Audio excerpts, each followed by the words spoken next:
Welcome to another episode of the Sports Sentiment. I am your host, Nick Urias, and we are back once again talking college football. That is right. Week 11 is officially in the books. And man, do we have a whole lot to unpack on today's episode because things are starting to get crazy. It's that time of year where you got to start looking at tiebreakers and head to head matchups and what the schedule provides down the stretch because the conference championship race, especially in the Mountain West, is starting to get a little crazy. The league is wide open right now. Some notable results that we need to talk about. Some teams I feel like we can officially put to bed. And I feel like amongst the Mountain West, there is about 5 to maybe 6 teams that could still make their way to the conference championship game. Week 11, not the most craziest results. I thought things kind of went the way we envisioned it, minus maybe one game on the board.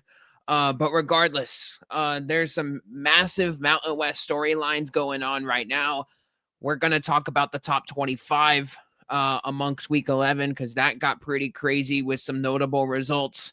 We're going to also mention the American versus the Sun Belt as far as the group of 5 college football playoff spot, because I do think there's an interesting scenario that can end up happening in favor of the Sun Belt Conference. So we'll get that into a little bit later. We'll also dive into the Week 12 matchups among the Mountain West and just some notable games for the upcoming week. We're coming to you on a Monday afternoon, which is normally doesn't happen. Usually Mondays are a little bit squirrely for me, but we're going to dedicate about an hour or so of our time here today to get you in early, get things started early in the week here. Things are fresh in our minds, and we're going to nosedive into the matchups that we saw over the weekend. But before we do that, I have to just say, so college football has been in full swing, but now college basketball is here. And I'm telling you what, we're going to have like this 3-week stretch now throughout November where it's just going to be absolutely carnage. It's going to be absolute carnage as far as, trying to, get your eyes on everything. For someone that takes a good look at the Mountain West on a regular basis here, between these football matchups and then you get into the basketball matchups on these Saturdays, it's hard to get your eyes on everything. And I was not at the game. I was not at San Jose State Air Force this week. Had to do some behind the scenes obligations behind the scenes this week back at our KSJS radio studio. Doing all the dirty work behind the scenes for the broadcasters. So I was out there in the studio, still got eyes on the SJSU Air Force, still got eyes on some college basketball games, which we will be doing an opening week, reaction amongst the college basketball Mountain West schedule. League not doing themselves any favors, but that's a conversation for an episode later in the week on the hoops front. But I have to say, it's just crazy right now. Like, crossover season is here, and this is the time of year where you need 10 TVs, and you only got 2 eyes, and you just can't get your eyes on everything. So it's a little bit chaotic, but we're doing our best here on our end to monitor everything for everybody here. But as far as the Mountain West storylines, just I guess after week 11, the league's wide open. The league is completely wide open. We're going to talk about the San Diego State Boise State game that's happening this Saturday in San Diego, because that is probably the game that's most likely going to determine home field advantage in the championship game. San Diego State losing at Hawai'i this week, which I got a whole lot to say about that. That loss pretty much eliminates the Mountain West from the college football playoff contention, because Boise State was the front runner. They were the odds-on favorite to win the league. You lose at South Florida, you lose to Fresno. Like, you've taken too many losses now. You're not going to get a 3-win or a 3-loss team into this thing. Plus, you lose a head-to-head matchup to, a contender in the American. Not going to do yourselves any favors. San Diego State was kind of the only team kind of left in the running because they had that one loss to Washington State.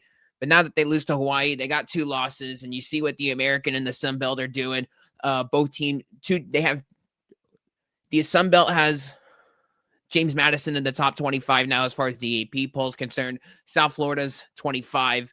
The JMU Dukes are 24. So the Mountain West has kind of erased themselves from that conversation. They were kind of in the forefront of it last year. And of course, that conference championship game between Boise and UNLV was basically the winner of that was going to get in. And like I said, we're going to dive into the American Sun Belt conversation and a little bit later in the episode. But that San Diego State-Boise State game got a whole lot of implications as far as who's going to host the championship game. Hawaii and UNLV, I think, is a game in 2 weeks from now. It's not this week, but it's next week. That is a game itself that's got a whole lot of, winner of that game could potentially be in. Here's a look at our Mountain West standings, youtube.com/@thesportsentiment.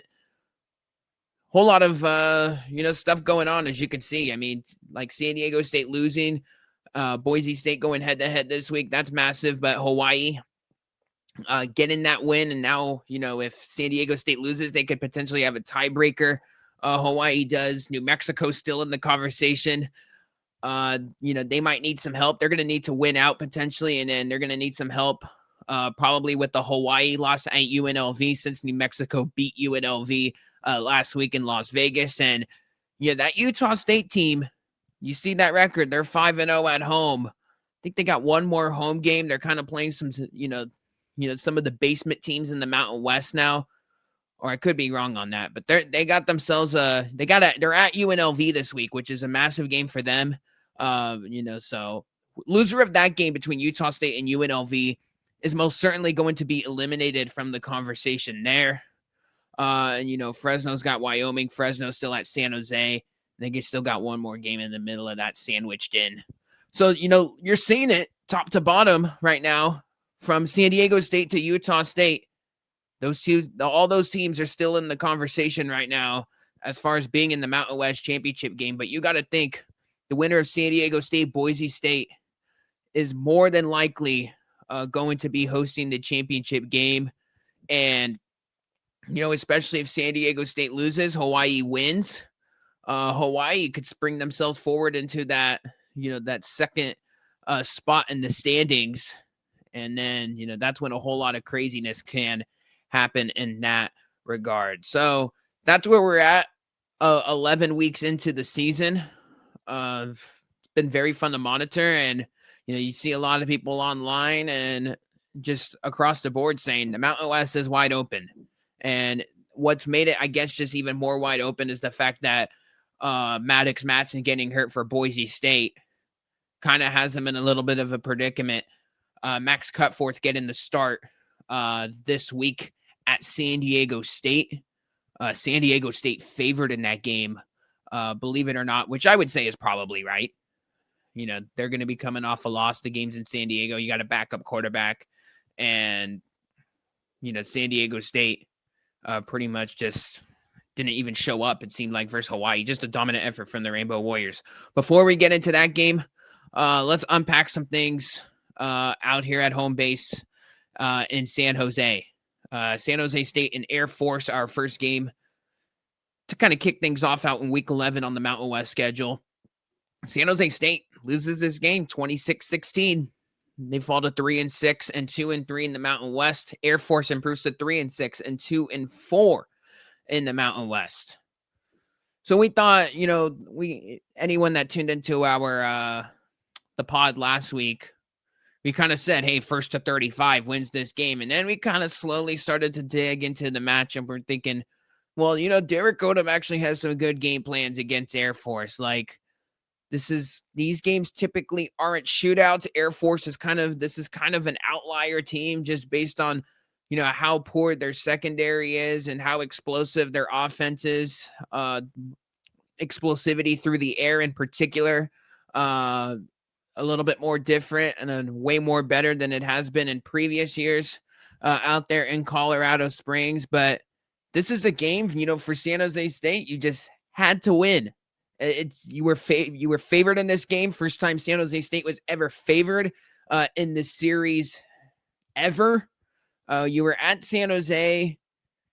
Air Force coming off tons of emotional losses this year.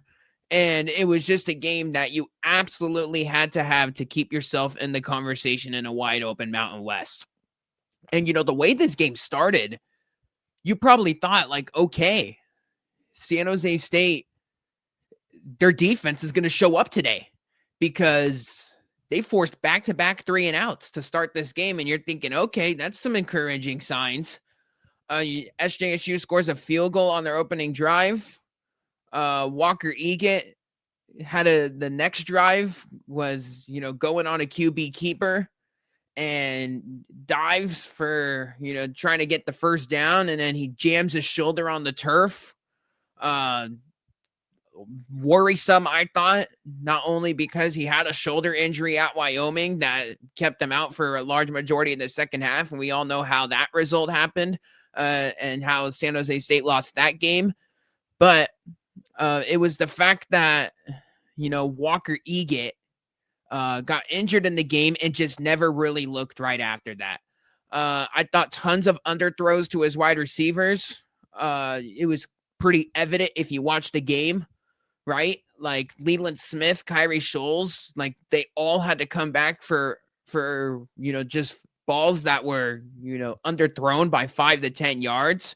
And to their credit, they actually tracked down a lot of those and kind of adjusted on the fly on their route there. So credit to those guys. But, you could have had touchdown after touchdown against this Air Force secondary. And quite frankly, I'm just shocked that San Jose State's, spread and shred offense just really never neutralized this offense. And I know you look at the numbers, right? 435 total yards, 341 through the air. And you're like, okay, well, that's not too shabby. Well, you were trailing and you were playing from behind this whole game. You were down 16-3 at the half. And Air Force was really just doing whatever they wanted on offense. And I think Air Force, something that we failed to mention last episode was, Air Force the past couple of weeks was kind of getting back to that old school Air Force brand of football that they always like to play, right? Because they were in a lot of these shootouts that they were never really accustomed to playing in, kind of these quicker drives where they would go up and down the field for 2 minutes. And what would that result in?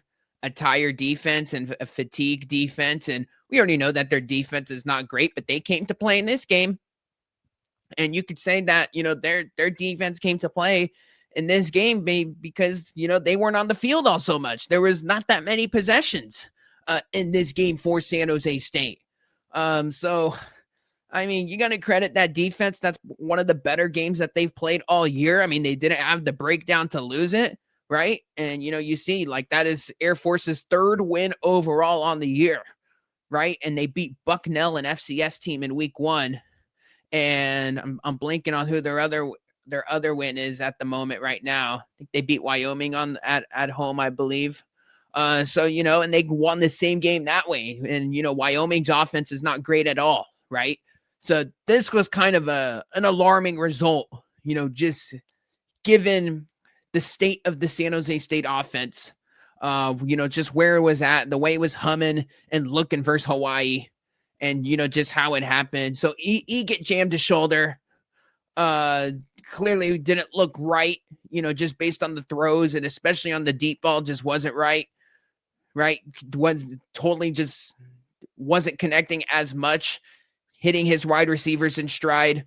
Just a red flag, I thought, as this game progressed. But of course, we saw it, and we've talked with Walker a bunch.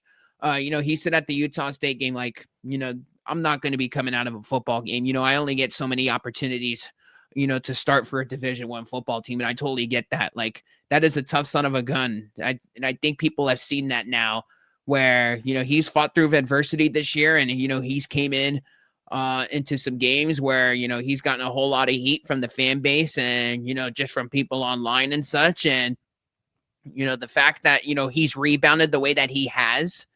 And, it's going to take a lot for him to get him for, a guy like Xavier Ward to play for a whole lot of this game. It's going to take the medical professionals, not to clear him in a game, or, for him just to physically not be able to go out there. Right.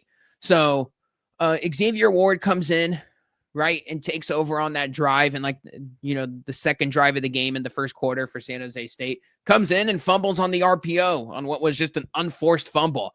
And I think we all know, if you've been monitoring the San Jose State football team this year, you have turnovers, and the opposition scores off those turnovers, right? It's not going to end well for you. So, San Jose State had 3 turnovers. Air Force scored 14 points off those turnovers. And especially against Air Force, the way that offense was humming on the ground, you can't turn over the football, especially against that team, especially in the way that they were the game plan coming into this game for them. And look, SJSU's defense hasn't been great all year, but, a fatigue defense that was, out there for 36 minutes, 36 of the 60 minutes. I mean, they were going to be behind the 8 ball in this game. I have to say, you got to credit Air Force a ton in this game, just because of how the season has, just gone for them. They've been on the wrong side of a lot of 1-score games, right? This could very easily be a team where, they could have won at UNLV. They could have won in several other spots, right? They were in Army and Navy. How is the mood in the locker room change if they just win a few more 1-score games? And they could very much be a contender. But Calhoun always has this team playing on any given week. Troy Calhoun, Air Force head coach, he always has them playing every single week. They're always going to fight hard, and it doesn't matter what the record looks like. And last year's second half surge, I think really showcased that. Owen Allen, fullback for Air Force, look at that, 20 rushing attempts, 109 yards, averaging 5 yards a carry. Like that, you want to talk about getting it done. Liam Zarka. So we talked about last week with Zarka, just how he's kind of doing a whole lot more things. I thought they were going to throw way more in this game, but when you're moving the sticks on the ground. And I think another thing, but if you've watched enough Air Force football, everybody knows that first and second down are crucial, because if you get 3 or 4 yards on first and second down, you get yourself in a 3rd and 2, the whole playbook is wide open. And damn well, if it's 4th and 1 on any, point of the field, the Falcons are going to go for it. And they're not afraid to run anything at any given point, no matter where they are on the field and what the scoreboard looks like. And when you're just getting those 4-5 yard chunks on first and second down, that's when this Air Force team is playing at its ceiling. And you gotta credit Air Force, because that is one of the better offensive outputs we've seen from this team as far as their ground game this year is concerned, right? I feel like from the games that I've watched from start to finish with them, like there was just no answer in SJSU's defense when you thought they were going to get a stop. When it's like, okay, you got to get a stop here, they just couldn't get it done. San Jose State, how about their first half possessions? This is not good. Field goal to start out the game, fumble by Xavier Ward, interception, a safety, and then a punt to end the half. Like, you have 3 turnovers and a safety, which is essentially a turnover. You're not going to win the game. And quite honestly, the fact that San Jose State only lost this game by 10 is kind of crazy, right? So, I mean, that safety play at the end zone where the ball gets batted 3 times. I mean, that play, you show that play. Hey, how's the San Jose State football season gone this year? You showed them that play. And he gets it, like the second interception that he had was not good. I think the first one, might have gotten deflected, kind of altered the throw a little bit, but regardless, the second interception was bad. Obviously the safety was bad. The fumble by Ward was bad. That one was in the red zone where you were going to get points.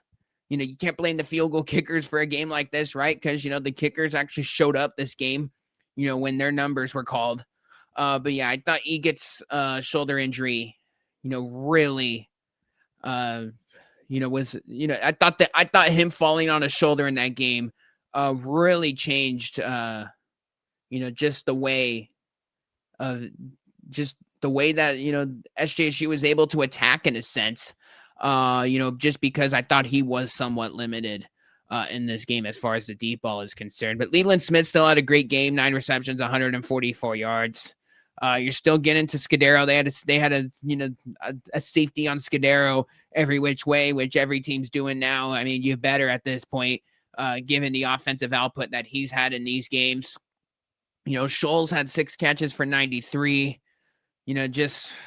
I mean, it's crazy because the wide receivers are putting up numbers, but it just seems like there's always, one play, right? Whether it be the kicking situation or, just the untimely turnovers or, hey, the Utah State game, you had a couple turnovers and some defensive breakdowns, but, the one time you actually had a chance to go walk it off and, win the game at Utah State on their homecoming game. You have, 3 false start penalties that ultimately halt your drive and you run out of time out there in Logan, Utah. So it's been a combination of a bunch of things, for San Jose State this year. And man, I mean, the season trajectory for this team now, they're not mathematically eliminated, but pretty much out of the Mountain West Championship race. You got to win out for a bowl game now. It's hands down, I would say, just the most disappointing team in the Mountain West this year, just given the preseason expectations, the way the schedule aligned this year and the last year of the Mountain West as we know it.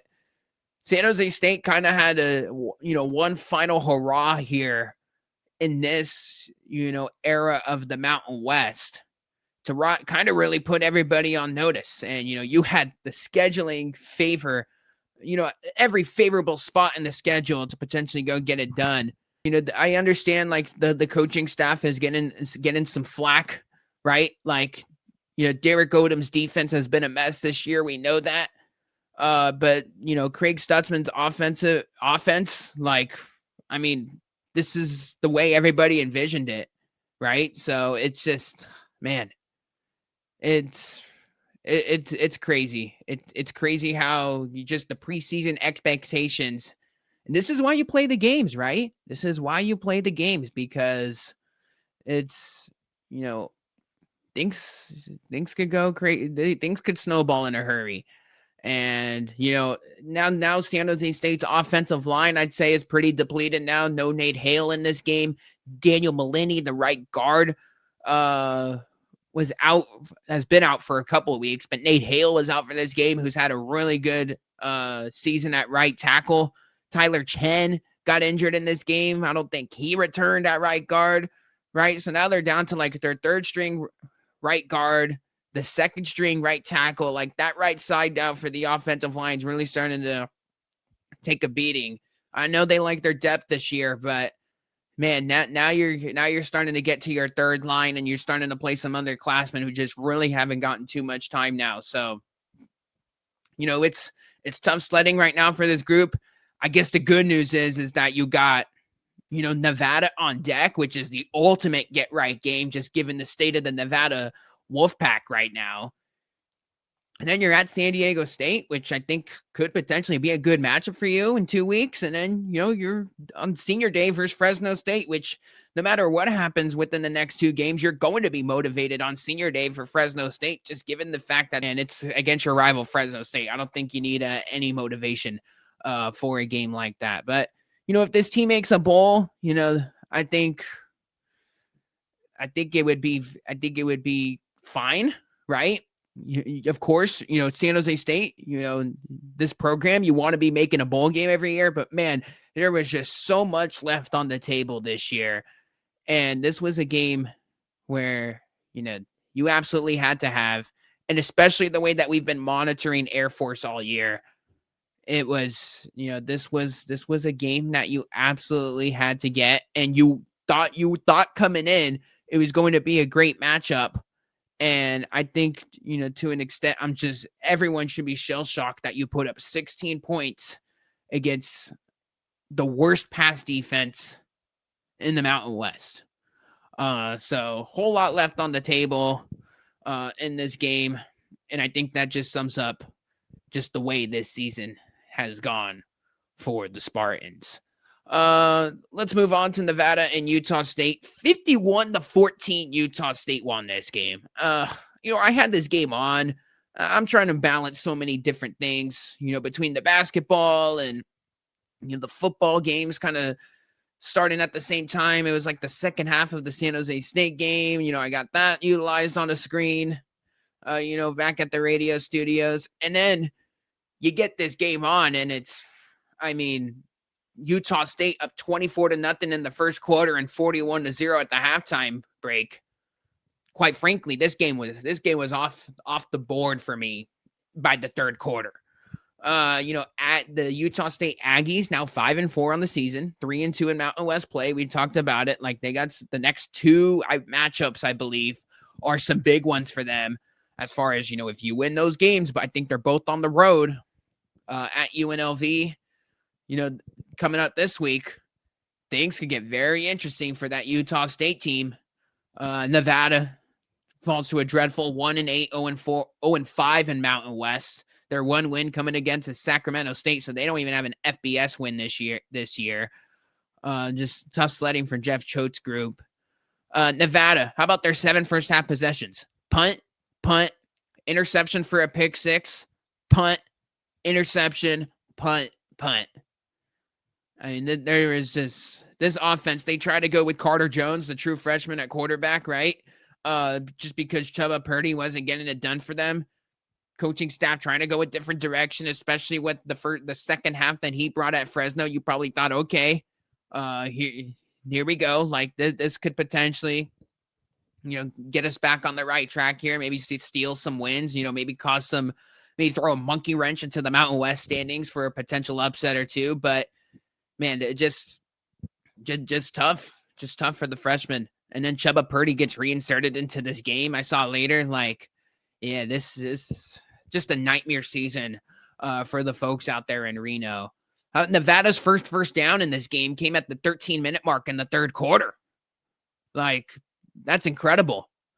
And Utah State, like, you make a bowl game, that's a successful year one under Coach Bronco Mendenhall. And I know they're shooting for way more out there in Logan, Utah, right? Because they're making the move to the Pac-12. And they're trying to flex their muscles to the Mountain West on the way out. Bronco Mendenhall's a good coach, people.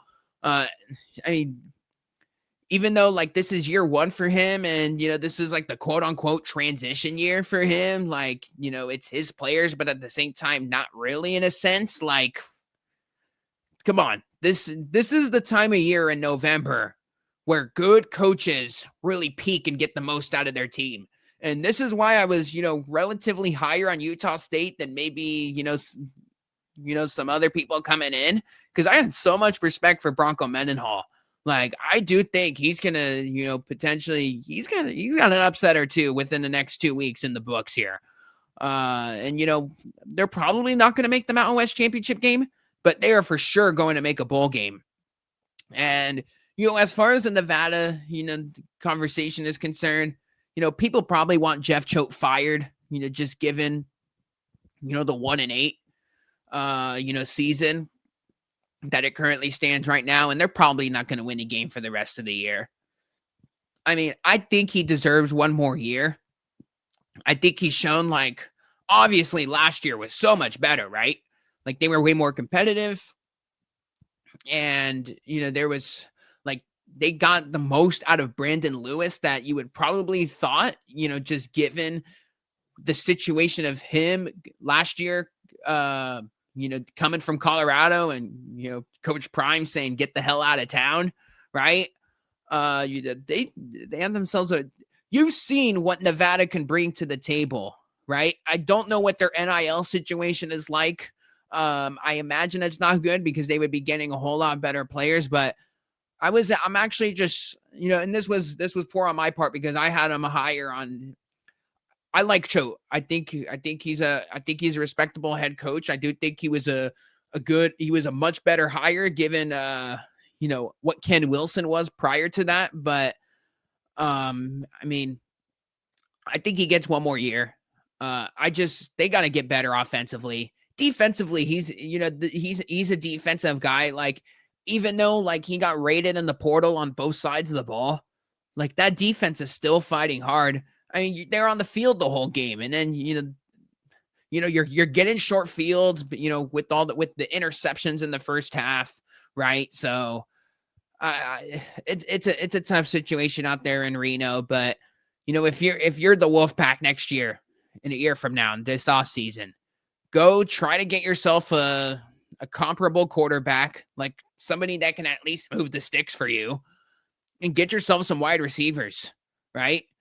I'm just floored, like, and this was a poor, during the preseason on my part, just really not looking at that wide receiver position and kind of realizing like there's just not a whole lot of meat on the bone here.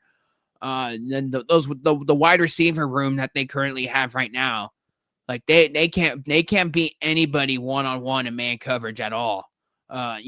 Against some of the worst teams in the Mountain West, the worst defenses in the Mountain West, right? So I don't know. We're gonna see how that San Jose Nevada game goes, because that's been a series over the years that's been played really close, but I don't know. There's not a whole lot to be happy about if you're a Wolfpack fan out there in Reno.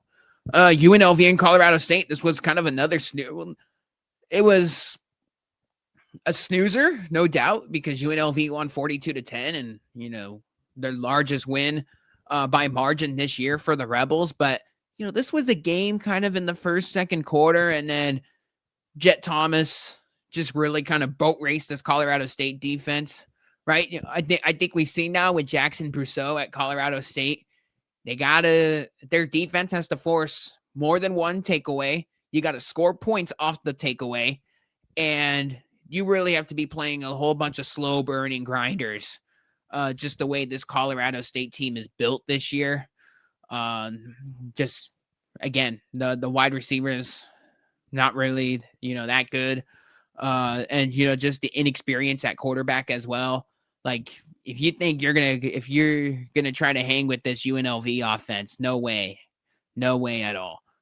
Paul Gunther, I mean, this is probably his best performance of the year, right? You allowed 10 points to Colorado State, right? Because week 0 was alarming versus Idaho State. And Sam Houston State was somewhat able to move the ball against you. And this has been your best performance in league play by far by your defense.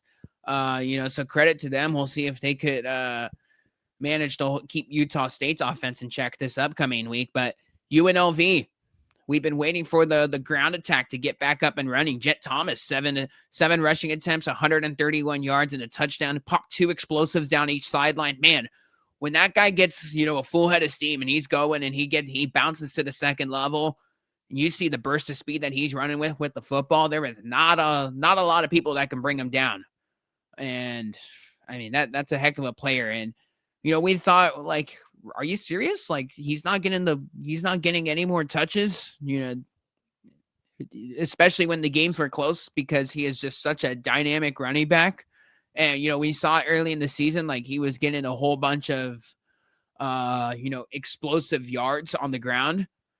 And then, that Miami, Ohio game, like in week 3, week 4, we're thinking, what's going on here? And, that would, during the whole middle portion of the season, we're like, what's going on with Jet Thomas? So, I mean, encouraging sign to see him, have some explosive yards on the ground. Anthony Calandria finally got a week off, only 22 passing attempts.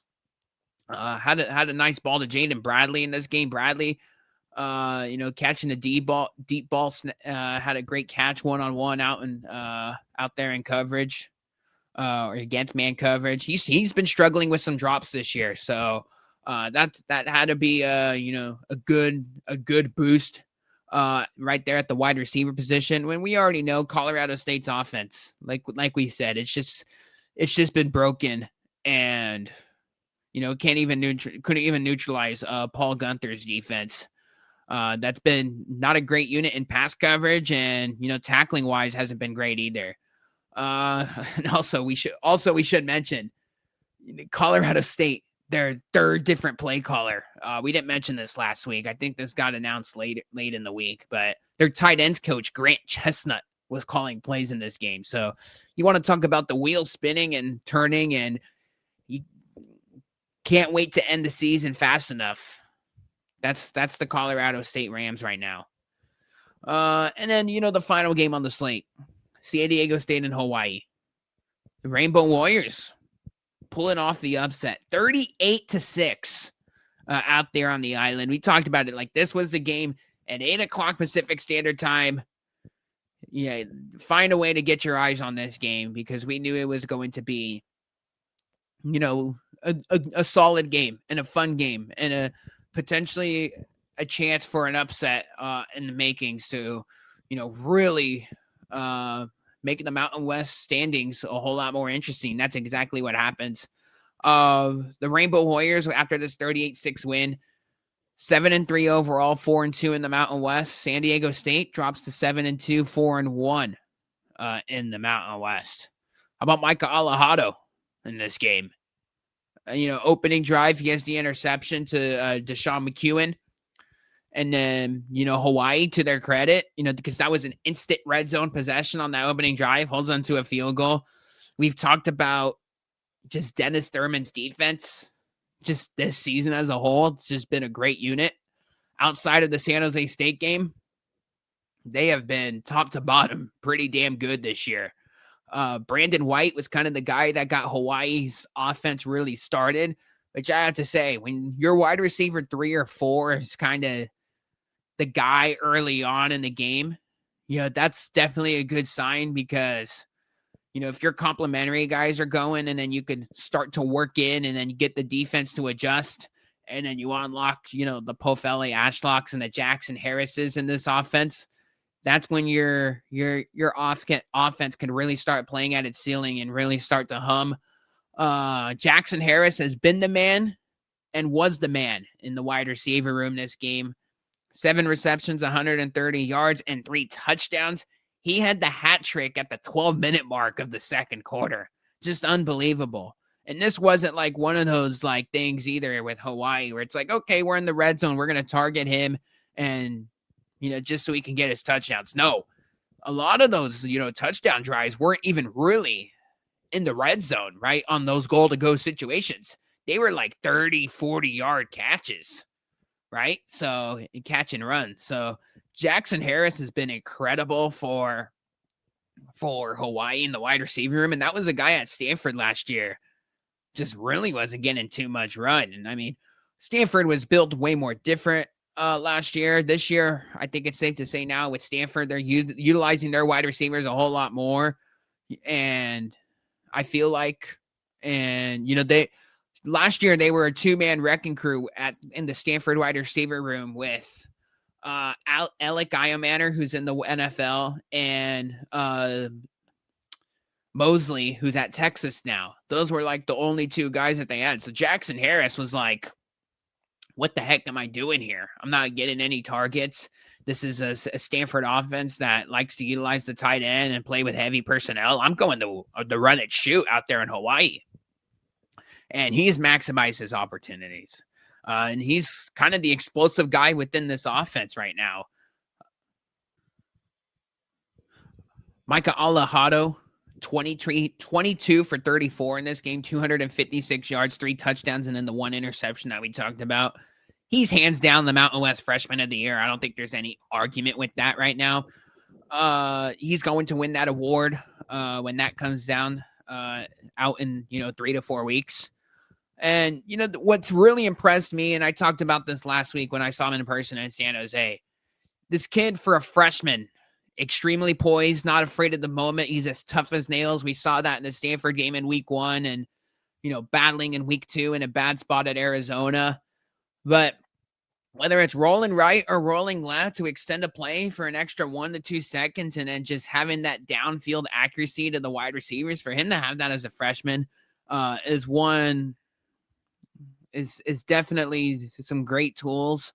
As an underclassman, as at the quarterback position, there's not many guys, forget about, just starting in at the college football FBS level right now, as an underclassman. But the fact that, he's delivering, as a freshman in that regard, and is really getting the most out of this Hawai'i offense, just been really fun to watch.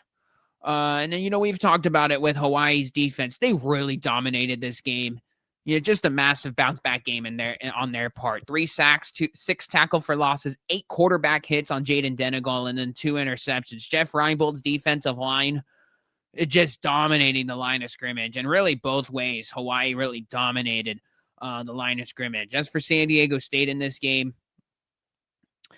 we said we were going to learn about the Aztecs offense because, and just their team as a whole, to see, okay, how real is this defense? Because this is the toughest offense that they've played, really, like we said last week, since the Washington State matchup. But this is by far, the best passing offense that they've played. How are they going to handle it?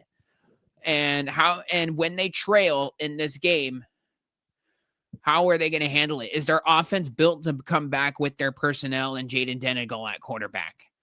I think against, good, passing offense like Hawai'i that has the ability to punch back, if you score a touchdown and then, they can reciprocate, right? I don't know if the San Diego State team can get it done, but when they're down a possession and they can rely on their defense, in most of these games, like, I think they could come back, but down 2-3 possessions when, a passing offense like Hawai'i is really, playing at a really high level. San Diego State, this team and their personnel is just really not built like that this year. Jaden Denegal, and still, despite him trailing, only had 27 passing attempts in this game, 10 for 27, 132 yards, 0 touchdowns, 2 interceptions. The one interception being an Elijah Palmer pick 6 in this game. We should mention Hawai'i had a special teams touchdown in this game as well. San Diego State 2 for 14 on 3rd down in this game. That won't get it done for you. And I thought really for the first time this year, this was not only a game where I thought San Diego State got outcoached, but I think they just got outplayed personnel-wise.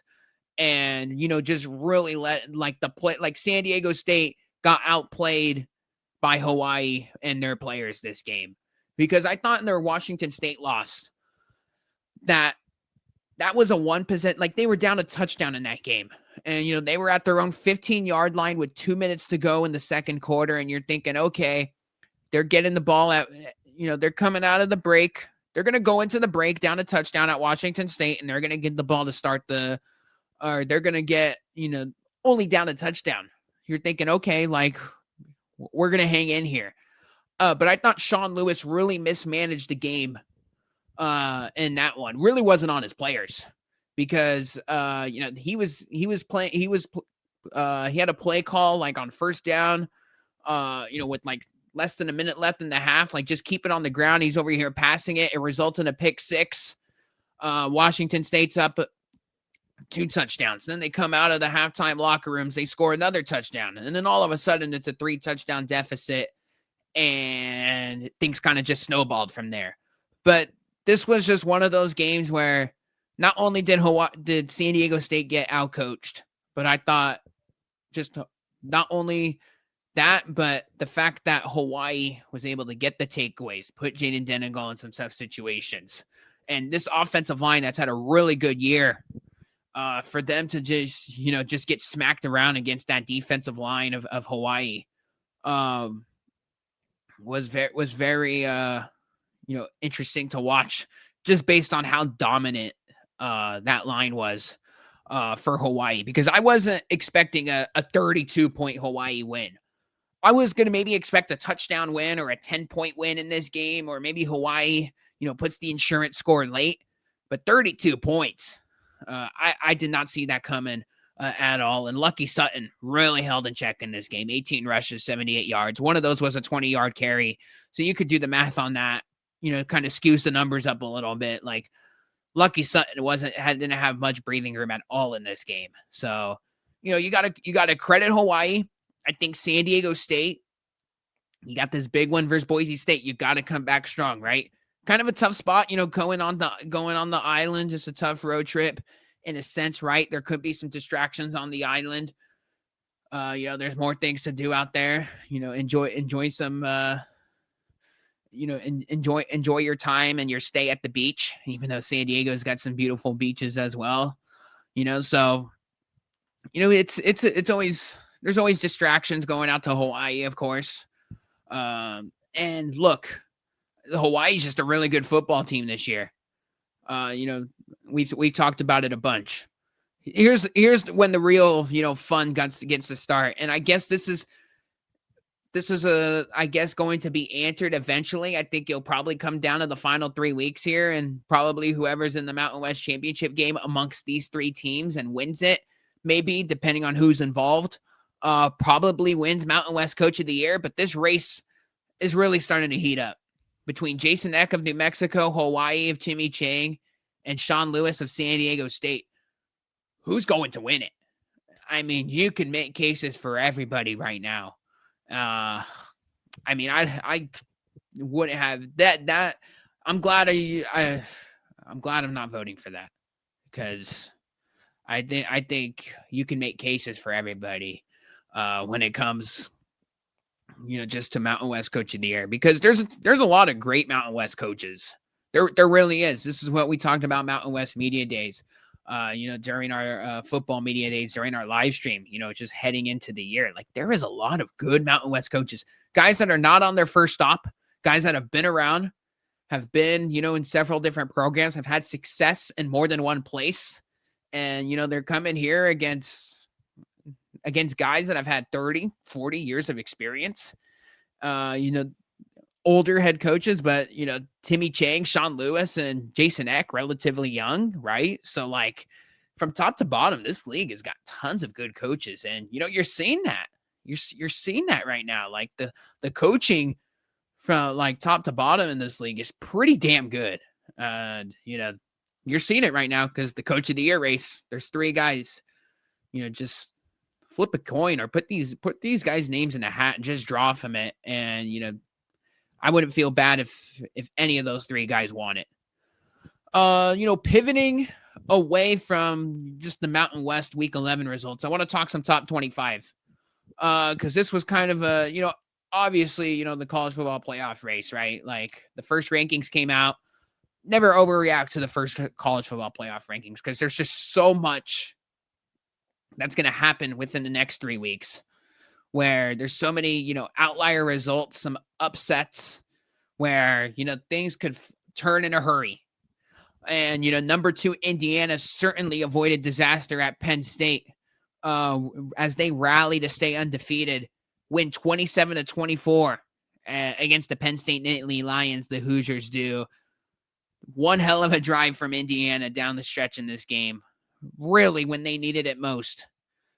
Omar Cooper's touchdown, probably the touchdown of the year, as far as going up near the crossbar of the field goal, going up with so much zip on the ball from Fernando Mendoza, not only catching that with one hand, but also getting, the second foot in bounds, right? Because like his one foot didn't get down, and then he somehow got the back foot in. Just incredible. For him to get down on that, stay in bounds with the catch. Fernando Mendoza, like this guy, like he's been really good for Indiana this year. Came from Cal, of course. Like that game-winning drive, he's pretty close to locking up the Heisman Trophy. Obviously, that game was on Fox. Big Noon was there, so it was obviously everybody got their eyes on it, especially with the whole YouTube TV fiasco right now, with a lot of those subscribers not getting ESPN. So like, even though Penn State Indiana is not the most best game on the board as far as the top 25 is concerned, if you had the multi-view going, it certainly made your TV, because you only got Fox games this week. So yeah, Fernando Mendoza, I mean, he took a sack on the first play, and then he just delivered with the 2nd and 17, got a 30-yard chunk on that play. and then just timely throw after timely throw, ultimately capitalizing with that touchdown. Also, no Elijah Surratt in this game. So Indiana's wide receiver 1 was out, and Indiana most certainly didn't look great offensively, but like when they needed it, they got it. And the fact that Surratt didn't play, I think just shows you how good of a team Indiana is, just all around. How about number 8, Texas Tech? Finally knocking out number 7, BYU. 29-7 Texas Tech. I think they got like the largest margin per game as far as their victories are concerned. Texas Tech, they're like number 1 in the country, I believe, in that. So like when they win with margin. And they win by the most margin than any other team in America. So they're killing it. When they win, they kill teams. To kill a BYU team by more than 3 possessions is really impressive, because it's been very difficult to just beat BYU. And BYU, I mean, it was crazy. I was comparing them in a sense to like that TCU team like 2 years ago that ended up going to the national championship. Like they a team that just won so many 1-score games. Like BYU was starting to get in that category, right? Where they just kind of had all these kind of funky results, and they were in a bad spot at Iowa State. They escaped versus Arizona in double overtime. Like they were just escaping these games. So Texas Tech knocking them out is obviously a big result. Cameron Dickey, the running back, man, this guy's explosive and he's fun to watch. 23 rushes, 121 yards, and a touchdown. We mentioned Jacob Rodriguez. This guy's just going to have 2 turnovers every single week at linebacker for the Red Raiders. A forced fumble and an interception in this game. Just a gift that just keeps on giving. So credit Tech. They're definitely in the forefront in the Big 12 title game. I think this team is more than capable of winning a playoff game or two, depending on the matchup, of course. And they got it on the offensive line. Their line of scrimmage battle defensively, they win it almost every single week, right? With Romello Height and their edge rusher from Stanford, David Bailey. Obviously, their linebackers are good. Their corners can cover. Like, this is a really good team. I think the question mark with them, can Baron Morton get to the end of the year? We know he's battling with injuries. Now the quarterback, Will Hammond, tore his ACL when he came in. So, like, they're going to have to ride it out with Morton. And, I saw that they had a report of just all the stuff that they have with Baron Morton right now is just as far as just keeping him intact and rolling him out on the field. Like, it's crazy, like how much treatment that guy's getting, and all the technology that is being utilized just to get him out there to play on Saturdays. He's beat up right now, which he's always beat up, but they need him because he's been really good for them this year, and he's got tons of connections with those wide receivers. That Douglas kid at wide receiver is pretty good as well. How about one of the massive upsets in the ACC? Cal going on the road, upsetting number 15 Louisville and telling the folks out there in Louisville that this is Bear territory. I mean, 29-26. Louisville suffers their second ACC loss. How about Louisville? Their 2 losses are in overtime this year. One to Virginia and the other one to the Cal Golden Bears. How about Jaron Chiave Sagapolatelli at quarterback? This is another one of those freshman quarterbacks where it's just electrifying to watch. Between him and Micah Alejado, man, those are some quarterbacks that are going to be really good. Like, they're already good, but wait until like they're juniors. Like, my goodness, they're going to be a whole lot of fun. How about 323 passing yards for JKS, 2 touchdowns? Jacob DeJesus, Cal wide receiver, the former UNLV Rebel, career high 16 receptions, 158 yards, and a touchdown, including the game-winning 2-point conversion to walk it off out there in Louisville. Something that a whole lot of people aren't talking about, and I think this has got to do a whole lot of, good things with the JKS just success story at the Cal quarterback. How about that coaching staff? Like, the smart, high IQ football minds that are in that locker room every single day, where he's just crunching it up in the film room.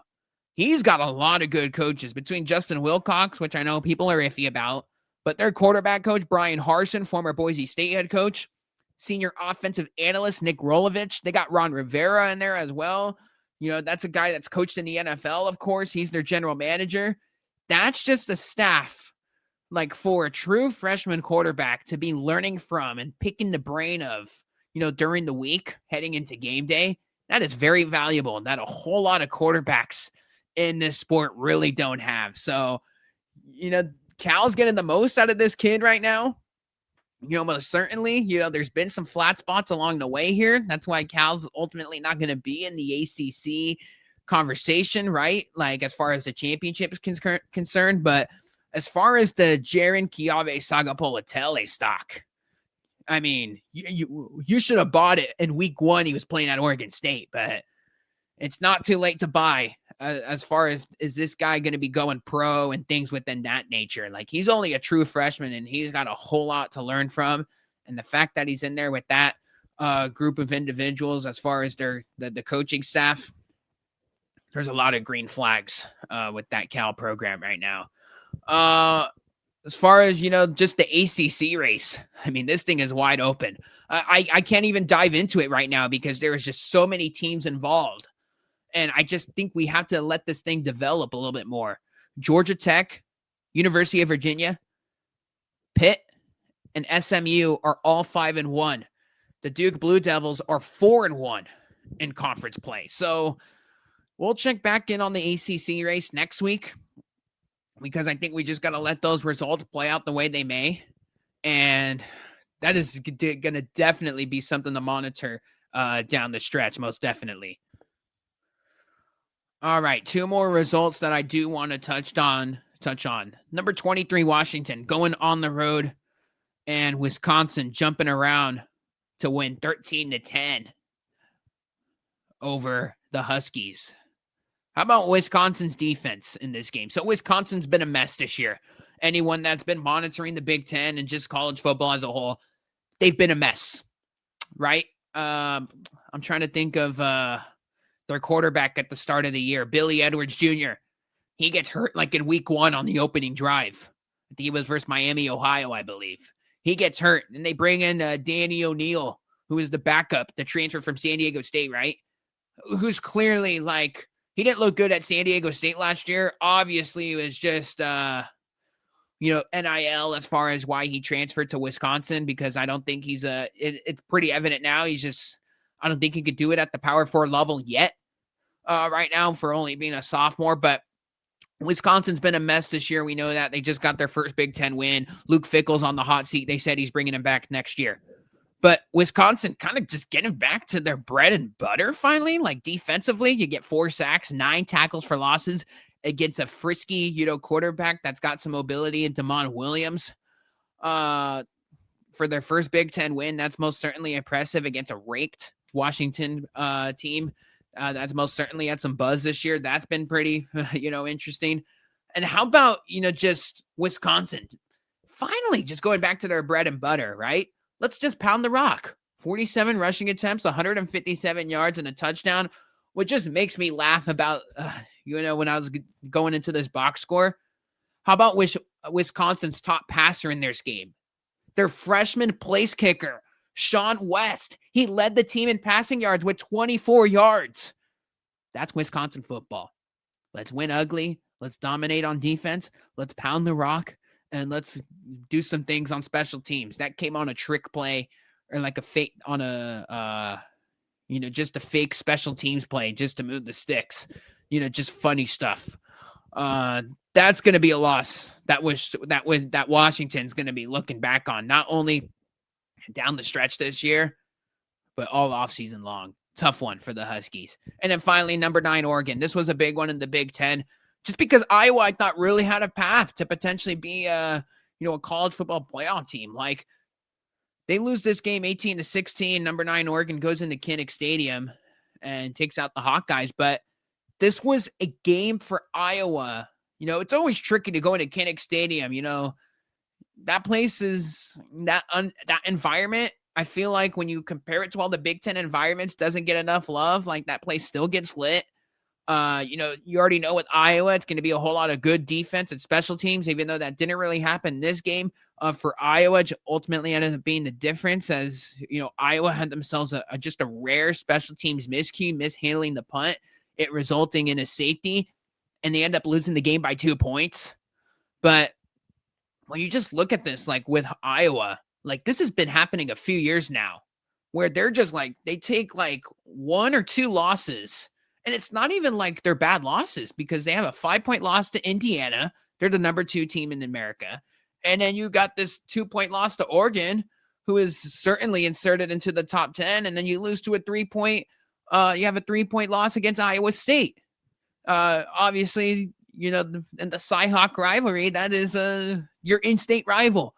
So these are really not bad losses. I know the Iowa State loss hasn't aged tremendously well, especially over the past couple weeks now, but man, that's tough. That's tough for Iowa, because, they're always in the conversation and they just can't really get over the mountaintop against that top 5, top 3 team, where if they get that win, it changes the whole conversation as far as them being in the playoff. And that's been happening now, not only this year, but I feel like last year and going back 2 years now. And their offense is much better this year compared to years past, right? And their defense is always good and their special teams is good. But, man, just couldn't have a special teams miscue in a game like this. Atticus Sappington drilling the game-winning field goal for Oregon. Dante Moore has made some big throws in the fourth quarter. He most certainly did so on that game-winning drive. But I really don't know what to make of Oregon this year. They're, as good as they are, kind of flying under the radar for a top 10 team, as stupid as that sounds. But I just feel like it, just given how much buzz that they had last year. I don't know. They could be a player and a team that enough people aren't talking about to potentially make a run in the CFP. So obviously depends on matchups and where the game's played and things like that, but something to monitor, because I think Oregon is going to be in the playoff most certainly. We've talked about the American Conference, just given the at-large, the group of 5 playoff spot with the enhanced and larger college football playoff spot. You get a G5 team in now. We saw Boise State last week. We've been kind of monitoring this situation now the past couple of weeks now, just given the American trajectory and the good start to the season that they had, scoring some big wins. Memphis beating Arkansas, South Florida beating Boise State. They really did some good things for themselves. And now it's just a matter of who's going to get to the championship game for themselves. Last week we said like the G5 games of the week was Tulane and Memphis and UTSA USF. Well, Tulane beat Memphis 38-32, and UTSA falls to USF in South Florida 55-23. So as far as the updated standings are concerned, Memphis now has 2 conference losses, which is they're pretty much eliminated from the conversation. Like the American championship game is going to feature 2 teams with 1 loss. So I am erasing Memphis from the conversation, just assuming that these like Temple or Charlotte's going to pull off an upset, or Florida Atlantic, because I don't see that happening. I think these teams are too good and they're too well balanced. So the standings right now heading into week 12, Navy 5-1, USF 4-1, Tulane 4-1, North Texas 4-1. And the big game this week in this conference is South Florida at Navy. Both teams with 1 loss in conference, as we just said. Loser is most likely out of the conversation. So Navy played a non-conference game on Saturday versus Notre Dame. They play that game every single year. Navy didn't play their quarterback, Blake Horvath, which I thought was very smart given what's at stakes this week. I think Navy has every chance in the world to win that game. I know they had the loss in Denton against North Texas. This could potentially be a rally the troop spot, pardon the pun there, as far as, Navy getting it done against a contender here in South Florida. So that's obviously a big one this week. Something to also monitor, just given if everything goes chalk down the stretch here, if Tulane and North Texas both win out, North Texas would would be in the championship game against the winner, most likely, of the Navy USF game. The reason why is because North Texas would win the tiebreaker, not because they didn't play head-to-head, but the next set of tie-breaking scenario is record against a common opponent. And both teams played UTSA this year. Tulane lost, and North Texas ended up beating the Roadrunners. So therefore, North Texas would win that tiebreaker versus Tulane. So something to monitor, right?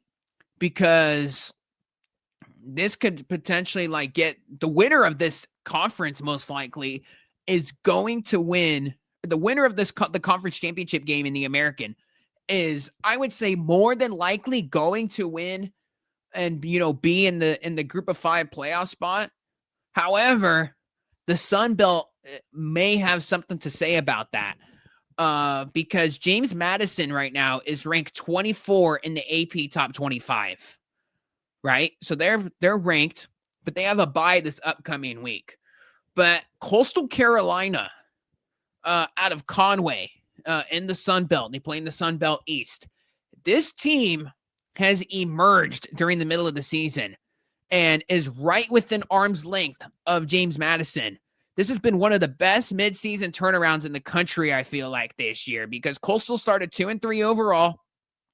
They got blasted by Virginia by 41. They beat a terrible FCS Charleston Southern team, by 13 points. They got shut out by East Carolina 38-0. They beat South Alabama, and then they got drilled by Old Dominion by 40. And then, the conversations, just around Myrtle Beach and such, is thinking, man, we might have to, move off of Tim Beck. He's kind of on the hot seat. They've rolled out 3 different quarterbacks this year. They started MJ Morris, the Maryland transfer. They went to Tad Hudson. That wasn't working. Morris wasn't good.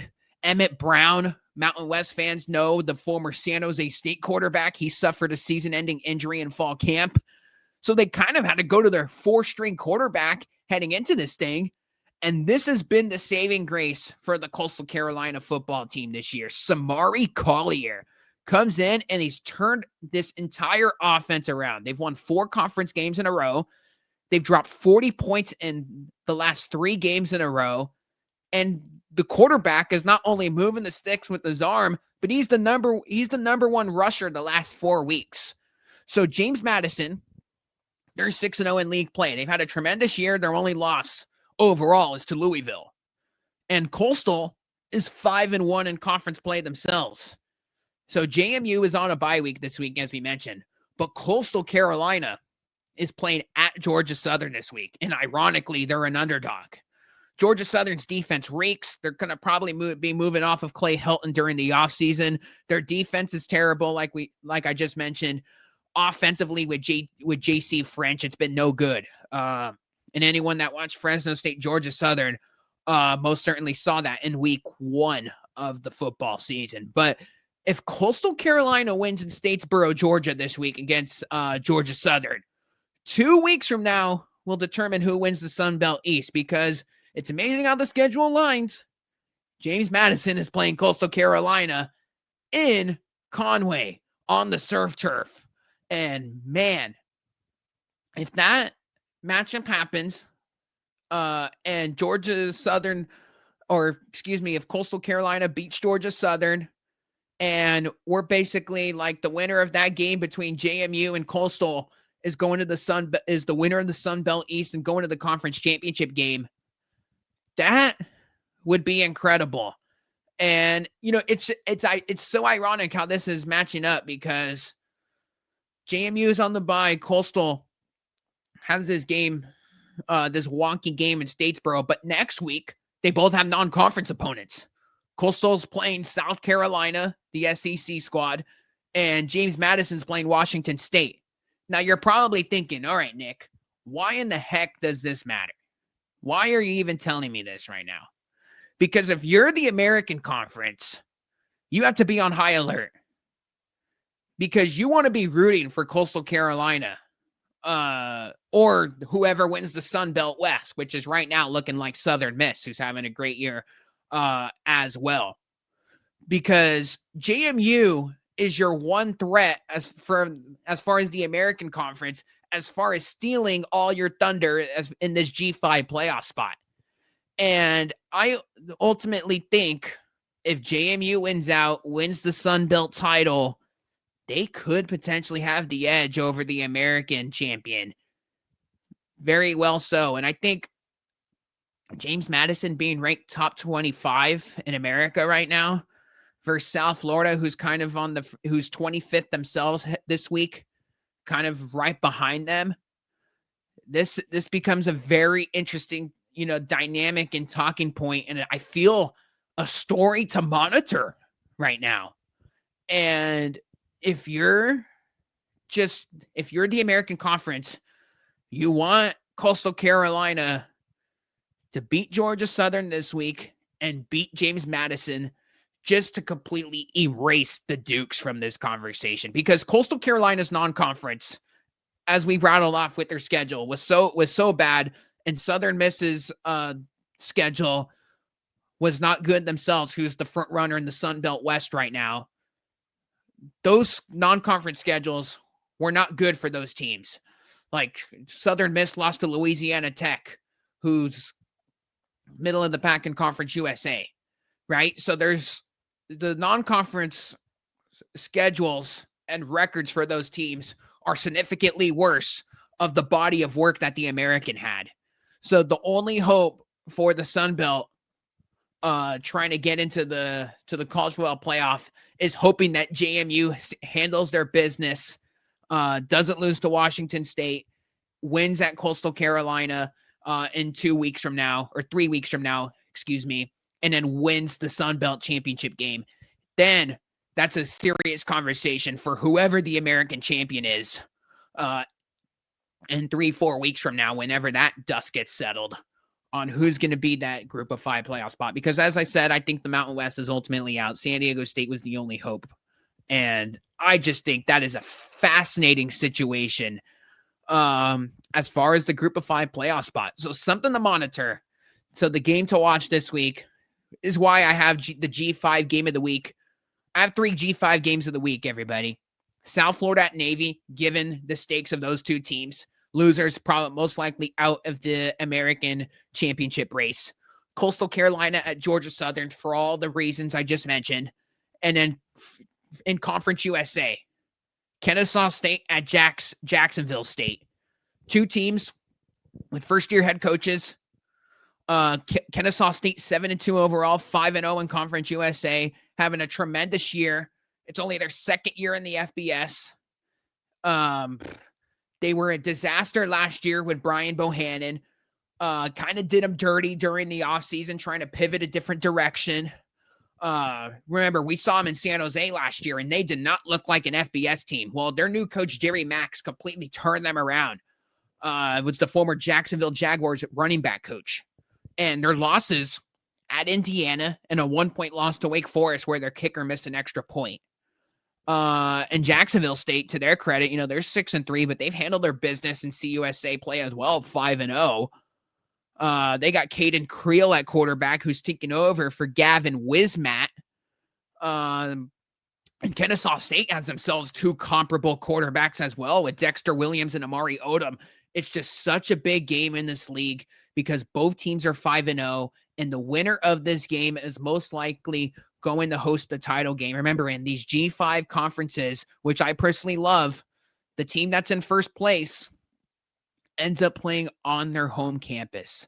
And I just think for what Jacksonville State won the league last year with Rich Rodriguez, and it was such an awesome story. But for Kennesaw State, if they could win this game in their second year in the FBS, and for them to host a championship game, I think just does so much for their football program. And just to turn around from what was a disaster last year, only winning 2 games, lost to the FCS squad in UT Martin last year, was just anemic on offense. And the fact that Jerry Mack, this is one of the best, I think, head coaching jobs and turnarounds in the country this year with Jerry Mack and Kennesaw State. And it's just not getting talked about amongst national media. I understand Conference USA has been terrible, but it's stories like this on why this sport just absolutely is awesome, because the smaller teams, um, they're just not getting enough love amongst the national media. And if Kennesaw State were in the SEC, they'd be making front page on every single news outlet around the country. But in small Kennesaw, Georgia, where there's with the Hootie Hoo Owls, it's just not getting too many eyeballs right now. So that's why it's one of my G5 games of the week. I will most certainly be watching it. It's most certainly gonna make a screen. You will hear a breakdown on it next week and how it plays out and the results of it, because it's just such a high leverage game in this league. Now, Conference USA, we know it's one of the worst conferences. If you didn't watch those midweek games, I don't think you need me to tell you that it's not a good conference top to bottom. But I think the top of this league is fun to watch, and it's been very awesome to monitor, and it's brewing into an awesome story within the sport for whoever wins this game and ultimately wins this league. They're gonna be playing in a fun bowl, and it's a feel good story for those respective fan bases. So I had to rattle that off. G5 games of the week: South Florida at Navy, Coastal Carolina at Georgia Southern, and then Kennesaw State at Jacksonville State. As far as the Mountain West Week 12 is concerned, Air Force at UConn to start off the Saturday in the Mountain West. UConn's coming off a massive win. This is a non-conference game, but still, Air Force coming off a win. UConn's themselves as an independent has been an awesome, cool story this year. They beat Duke last week. They're feeling good about themselves. I think UConn's going to win this game, but I don't know. Air Force is kind of turning themselves around. I think a fun game to watch if you got room for it on your multi-view. Air Force at UConn, interesting game. First meeting ever between these two. And, it's the second East Coast trip of the year for Air Force. This kind of really doesn't happen that often, right? They only play at Navy. So very interesting. We'll see how Air Force's offense looks. A non-conference game for the Falcons this week. Colorado State and New Mexico. This is a 12 p.m. Pacific Standard Time kick. I'm going to just say this. There's better be some people out there at University Stadium. This is a big one, right? For like the New Mexico football program, like the attendance numbers have most certainly jumped, and for every reason in the world, because you're a player in the Mountain West this year. Jason Eck is doing one of the best coaching jobs, and this team's winning games, and they're fun to watch. New Mexico should have no problem winning this game. They're a 2-touchdown favorite for a reason. Interestingly enough, since 2010, Colorado State is 13-0 against New Mexico, but I just think the circumstances are just so much different, and the state of the programs right now heading into week 12 are just drastically different from what the series history may showcase.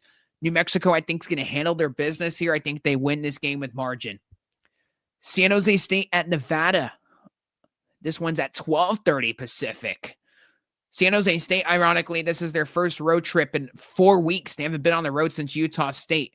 But that's going to be like 27 days from when this game will be played. SJSU's won 3 in a row versus Nevada. But interestingly, hasn't won in Reno since 2000. Remember, the last 2 games have been in San Jose, and both of those games were close. Then in the 2020 season, the third meeting, that game was a neutral site at Sam Boyd Stadium, because in 2020, during COVID, when everything was wonky and Santa Clara County had all their guardrails on, you couldn't play football and just athletics in the county. San Jose State, basically home away from home, was Sam Boyd Stadium, and SJSU ended up winning that game 30-20, and we all know the result. It was a come from behind victory for the Spartans in pursuit to their Mountain West championship season. So interesting matchup, I guess, just given the fact that this series is kind of always close for some silly reason, even though San Jose State's kind of always had the better roster and coaching staff. If you're the Spartans, you got to win this game. This is kind of must-win territory. Obviously, you're out of the Mountain West championship race, but as far as a bowl game is concerned, You got to win this game. I think they will. I think the Spartans win this game by a touchdown. Utah State at UNLV. This is potentially got the game to be where this could potentially brew to some crazy stuff. Aggies haven't lost at UNLV since 2008, but we already know UNLV's football program hasn't been up to par. This is kind of only year 3 of the turnaround for them, starting with Barry Odom 2 years ago, going back 2 years ago. This potentially has an interesting matchup written all over it. I think Utah State's going to be able to score on UNLV. I think UNLV is going to be able to score on Utah State. I think this has got the makings of a shootout. I think this will be a very fun game. I'm going to go ahead and call the upset here. Utah State. Utah State's going to win this game. I think Dan Mullen has done a really good job with this team. Offense has been very fun to watch. But there is just something about Bronco Mendenhall and just him scoring some of these wonky results in November. He did it last year with New Mexico. When it was very crazy with some of the results that he was getting. Like he beat Wyoming in a shootout. He was just playing spoiler for some teams last year. And I think this could potentially be a spot for the Aggies with Bryson Barnes going on the road, no weather in the factor here at Allegiant Stadium. This has got shootout written all over it, but I think Utah State with Brady Boyd at wide receiver, who's coming off 100-plus receiving yards, they're going to be able to move the sticks here. Utah State, I think with Bryson Barnes with his legs, is going to have a whole lot of success here. And I just think Bronco Mendenhall in November is just an absolute ATM machine. So give me the Aggies on the upset in Las Vegas. And obviously one of the bigger games of the week, probably the biggest game of the week, Boise State at San Diego State. Maddox Matson, Boise State starting quarterback, ruled out for this one already this early in the week. Max Cutforth will be getting the start. San Diego State at Snapdragon Stadium. Man, I hope for that San Diego State fan base, very similar to New Mexico, that they pack the stands for this game. For two teams for New Mexico and San Diego State that were picked on the bottom of the preseason polls, expectations were extremely low. Let's get some student body in there. Let's get some alums in there. Let's make this place a rambunctious environment. I would expect it to be one of the bigger turnouts, just given that Boise State's in town. But this is a 7:30 p.m. kick at Snapdragon Stadium. San Diego State has lost 3 straight against the Broncos, and Boise State, if you remember last year on the Smurf turf, San Diego State got dismantled in that matchup, 56-24. They got outgained by nearly 300 yards. San Diego State coming off the loss, of course, versus Hawai'i. I think the Aztecs are going to bounce back and win this game. They're favored for a reason. This is a Boise State team right now where they're going to be so reliant on the ground game. I think San Diego State is going to sell out to the run and try to put this game in the hands of Max Cutforth. We saw Cutforth move the sticks in the first quarter against Air Force when he came in for a hindered Maddox Matson in that spot. But that was only for 2 drives. And we saw when he was Cutforth was in the game for 3 quarters, really struggled against a respectable Fresno State defense led by Nick Benedetto. And San Diego State's defense, I think, is due for a bounce back performance here. We're going to see how reliant Boise is in relying on Max Cutforth to move the sticks with his own arm. And I just think this is just one of those favorable situations given the quarterback situation for Boise State where the Aztec defense can dominate and San Diego State's offense could do just enough to win the football game at Snapdragon Stadium in their backyard. So give me the Aztecs to win this game. I think it's going to be very close, but I think this is a 3 to 7 point win margin for the Aztecs. And that would obviously have a massive result for the Mountain West Championship, as we already mentioned. And then finally, the game going on at the same time out in Fresno, California. Wyoming at Fresno State. Fresno coming off the bye.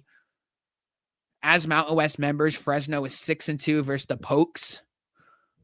This is hands down probably the lowest scoring game of the Mountain West schedule this week. I think it's got 21-10 written all over it. Fresno State wins. I think they're going to rely, obviously, Fresno is going to rely on their ground game, of course, but I want to see some progression with Carson Conklin. I want to see them open up the playbook in this game, and I think they are going to have to because, as we know, Wyoming's run defense is really, really good. So I want to see some growth out of Carson Conklin. He's got an extra week to prepare for this game. We're going to see for Carson Conklin, he's still an underclassman, and I know the Fresno State fan base wants this. They need to see progression out of this kid because he does have a chance to very well be the Fresno State quarterback of the future here. And, came from Sac State, was at Fresno. This is kind of the first favorable spot in a sense, right? Where he has a chance to really showcase what he can bring to the quarterback position for the Bulldogs, right? At San Diego State in his first career start for the Bulldogs, just not the greatest spot and situation to be in. Last week or 2 weeks ago versus Boise State, but last game, they really didn't rely on him a whole lot. That had a whole lot to do with Rayshawn Luke and Bryson Donaldson. And I don't think we're going to see like Conklin just kind of drop back and pass here. This game plan is going to be reliant on the run game. But I want to see Conklin move the sticks with his feet. We know he could scamper and move and get some chunk yards himself, the ground game on his own. But I just want to see some progressional growth here from Carson Conklin. I'll have eyes on this one, no doubtedly. But I think this is going to be a physical game. The line of scrimmage battle is going to be awesome in this game. I don't expect Wyoming's offense to do much. I think Nick Benedetto, defensive coordinator for Fresno, will have a terrific game plan for the Pokes offense. And I think Fresno's going to win this game. But this is going to be a low-scoring slugfest where points are going to become at a premium when it's all said and done. And then finally, National Game of the Week. Number 10, Texas. At number 5, Georgia for Week 12. In between the hedges, this is a 2024 SEC Championship rematch. Of course it was going to be the game of the week. The Longhorns have not looked great this year, right? With Arch Manning. They didn't pass the eye test in the non-conference, right? They played San Jose State. They played Ohio State, UTEP, Sam Houston State. It didn't really look great against the Spartans and against the UTEP Miners, right? So, and it hasn't really looked great, the offense. The offensive line for the Longhorns has been very inconsistent. Their defense has been absolutely terrific. Because they got just so many terrific 5 stars that are going to be playing on Sundays down the road. But I want to see if Arch Manning could go on the road in this spot against an SEC powerhouse. Because we saw with Texas, they went to Kentucky and they went to Mississippi State, and they should have lost both of those games. So we're going to see how much growth Arch Manning has had within his game. And Georgia, they're number 5th ranked for a reason. They keep handling their business outside of a very close game versus Alabama, right? At home. So a game that was in between the hedges. So we're going to see, I'll be paying attention here for Texas because the stock is all of a sudden back high on them. After some big wins, especially against Vanderbilt 2 weeks ago in a game that they should have very easily lost there. They almost blew it in the 4th quarter. So we're going to see how real Texas is. If you go and win this game out there in Athens, Georgia, the Longhorn train is back up and alive, and the stock is, as far as this team potentially making the college football playoff, is most certainly there as well. But I think Georgia's going to win this game. I know, very easy to say. Georgia just doesn't really drop these games at home, but it is going to be competitive. I think Texas will be able to move some things on offense. I think Texas's defense will be very respectable against Georgia, but I do think Georgia with Gunnar Stockton has proved that they can make some plays as well. So that's the way I see it. I think it'll be a very fun game in the SEC as always. Championship rematch. I think Georgia will just edge out the Longhorns. This has got one score game written all over it, I believe. So very fun week 12, very fun college football season that's progressing right now down the stretch. Things are starting to get absolutely real, not only amongst the power leagues, but just across the landscape amongst the non-power leagues as well. So a whole lot to be looking out for this week. So many implications for championship week, which is right around the corner now. College basketball is here as well. Opening week was very eventful. We're going to be back later in the week. Maybe Tuesday or Wednesday, we'll have the episode out on just kind of my thoughts and analysis on the Mountain West teams through the first week of the college hoop season, and just kind of what things I'm looking out for going forward. And, obviously recapping some game results as well from some matchups that I've watched. So we'll have a little something for everybody on the college hoops front in the Mountain West. But, great stuff all around. It's a fun time of the year. It's a little bit chaotic, as we mentioned, but, this is all part of the fun, right? This is exactly what you live for. Games every single day. You got to be on your toes every single day of the week, because there is always something going on and a new storyline emerging. So as always, we're going to be here monitoring it. We're going to be, talking about it. So feel free, like, comment, subscribe, tell a friend. The road to 100 subscribers, we're almost there. So keep pumping out the brand here. Because we're going to most certainly be out here, just all season long, wrapping up the college football season and then well into the college basketball season. We're going to be bringing back some more guests on the show, so keep your eyes on that. And everyone have a good week. We're going to be back with some more stuff later on, college basketball, and, just some more college football conversations as well. So once again, I am your host, Nick Urias, and be sure to subscribe wherever you get your podcast.